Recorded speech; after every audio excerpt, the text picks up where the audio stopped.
আসসালামু আলাইকুম ওয়া রাহমাতুল্লাহি ওয়া বারাকাতুহু নাহমাদুহু ওয়া নুসাল্লি আলা রাসূলিহিল কারীম আম্মা বাদ আউযু বিল্লাহি মিনাশ শাইতানির রাজিম বিসমিল্লাহির রহমানির রহিম। প্রিয় বন্ধুরা, হোমি এডি চ্যানেলের পক্ষ থেকে সকলকে জানাই আন্তরিক মোবারকবাদ, অভিনন্দন।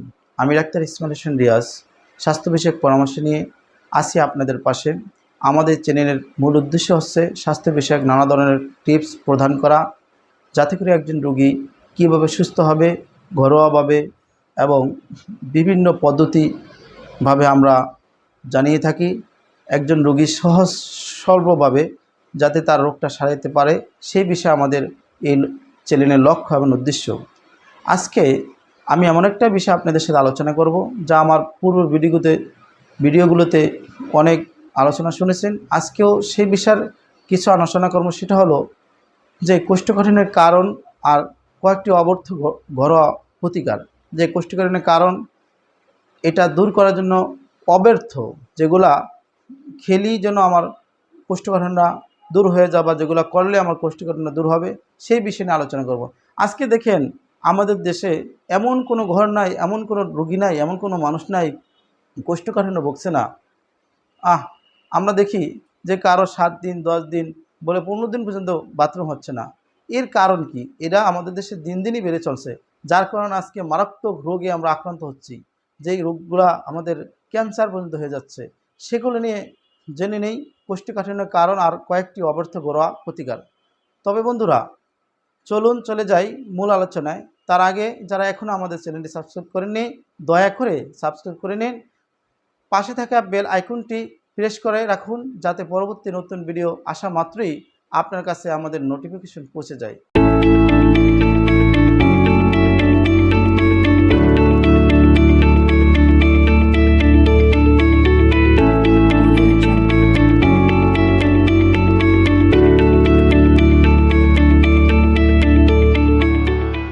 জেনে নিন কোষ্ঠকাঠিন্যের কারণ আর কয়েকটি অব্যর্থ ঘরোয়া প্রতিকার।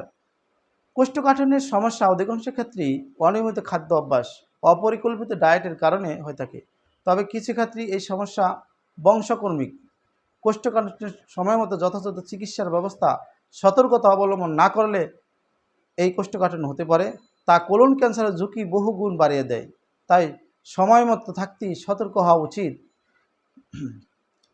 একটা কথা আছে, প্রবাদ বাক্য, সময়ের 1 ফোর অসময়ের 10 ফোর।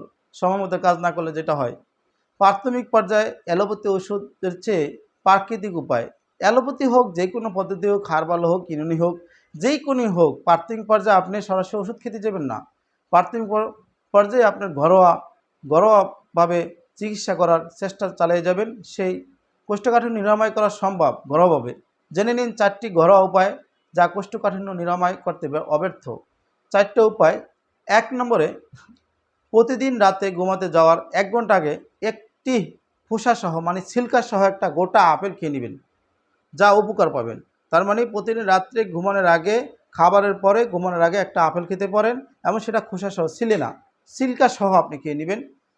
2 নম্বরে, রাতে ঘুমাতে যাওয়ার আগে 1 কাপ উষ্ণ জল পান, মানে কুসুম কুসুম গরম পানি, উষ্ণ জল খেলে তা হজমে সহায়তা করবে এবং কোষ্ঠকাঠিন্যতার সমস্যা দূর করবে। তাই নিয়মিত রাতে ঘুমাতে যাওয়ার আগে 1 কাপ উষ্ণ জল খাওয়াতে অভ্যাস করে তুলুন। 3 নম্বরে, একটি বড় এলাচ, 1 কাপ একটি বড় এলাচ নেবেন এবং 1 কাপ গরম দুধ সারা রাত ভিজিয়ে রেখে দিন। সকালে ঘুম থেকে উঠে এই এলাচটি থেতো করে দুধের সঙ্গে খেয়ে ফেলুন। মারাত্মক রকমের কোষ্ঠকাঠিন্যের সমস্যায় সকালে আর রাত এইভাবে এলাচ দুধ খেতে পারলে দ্রুত উপকার পাবেন। রাতের 4 নম্বর উপায়টা হলো, রাতের শোয়ার আগে 1 গ্লাস উষ্ণ জল, 1 চামচ মধু আর 1 চামচ পাতিলেবুর রস মিশিয়ে প্রতিদিন খেয়ে দেখুন। চেষ্টা করুন বা থেকে পাশ ফিরে ঘুমাতে এই অভ্যাস গড়ে তুলুন। পারলে কোষ্ঠকাঠিন্যের সমস্যা দ্রুত উপকার পাবেন ইনশাল্লাহ। এই এই ঘরোয়া 4টি উপায় যদি আপনি অবলম্বন করুন, আমরা আশাবাদী আপনি অবশ্যই এই কোষ্ঠকাঠিন্য থেকে চিরমুক্তি পাবেন। তবে যে কথাটা বলেছিলাম যে ডাক্তারের কাছে যাওয়ার আগে আপনি এই ঘরোয়া পরিবেশগুলো করে নেবেন। তবে হ্যাঁ, ডাক্তারের কাছে যেতে পারেন যদি প্রাকৃতিক কোনো ডাক্তার হয়ে থাকে, প্রাকৃতিক চিকিৎসক, যেমন ন্যাচারাল পদ্ধতি চিকিৎসা করে। আমাদের দেশে অনেক ডাক্তার আছে বর্তমানে হোমিওপ্যাথিক চিকিৎসা দেয় এবং রেজিস্টার প্রাপ্ত দেশে অসংখ্য ডাক্তার রয়েছে, রেজিস্টার প্রাপ্ত চিকিৎসক রয়েছে, হোমিওপ্যাথিক চিকিৎসক। তাদের কাছ থেকে হোমিওপ্যাথি চিকিৎসা গ্রহণ করে আপনি বংশকর্মী হোক, আপনি নিজের অর্জিত হোক, এই রোগগুলো আপনি ইনশাল্লাহ মুক্ত পাবেন। বন্ধুরা, আজ এই পর্যন্তই আলোচনা, এই পর্যন্ত। পরবর্তী ভিডিও দেখার আমন্ত্রণ রইল। যদি কোনো প্রশ্ন থাকে কমেন্টের মাধ্যমে জানাবেন এবং বেশি বেশি শেয়ার করে আপনার বন্ধুদের জানার সুযোগ করে দিন। এইরকম নতুন নতুন ভিডিও তৈরি করতে আমাদের অনুপ্রাণিত করুন। আজ এই পর্যন্তই। ভালো থাকুন, সুস্থ থাকুন। আসসালামু আলাইকুম ওয়া রাহমাতুল্লাহি ওয়া বারাকাতুহু।